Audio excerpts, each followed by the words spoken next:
Hi hello नमस्कार सगळ्यांना. कसे आहात सगळे? आय होप मजेत आणि मस्तच असणार. तर मित्रमैत्रिणींनो, आज मी तुमच्यासोबत माझी सकाळची देवपूजा शेअर करणार आहे.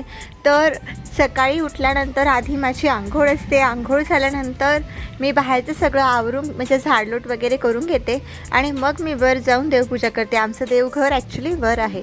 सो आधी देवपूजा करताना आम्ही सगळे देव धुवून घेतो, म्हणजे सगळ्याच देवांना आंघोळ घालतो आणि मगच ते देवपूजा पूर्ण होते. मग त्याच्यानंतर सगळ्यांना गंध वगैरे लावून आणि मग हार वगैरे घालून मग दिवाबत्ती करते. अशा पद्धतीने माझी रोजची सकाळ असते.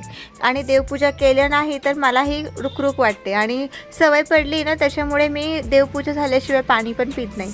कसं असतं ना, आधी आपण खूप कंटाळा करतो लग्नाआधी ह्या सगळ्या गोष्टी आणि नंतर सगळ्याच गोष्टींची सवय होते. ते झाल्यानंतर मी बाहेर जाते. आमच्या बाहेरसुद्धा एक शिवलिंग आहे, तिथेसुद्धा जल अर्पण करते आणि मग माझ्या बाकीची सुरुवात करत असते. बाहेरचं शिवलिंग म्हणजे घरात होतं ते शिवलिंग आम्ही बाहेर ठेवलं, कारण आम्ही नर्मदा नदीतून ते शिवलिंग आणलं होतं, त्याची पूजा घरात होती. अशी माझी सुंदरशी सकाळ तुम्हाला कशी वाटली नक्कीच कमेंट करून सांगा. आणि जे कुणी नवीन असतील तर प्लीज सबस्क्राईब करा. Thank you so much. सो इतक्या प्रेमाने व्हिडिओ बघता.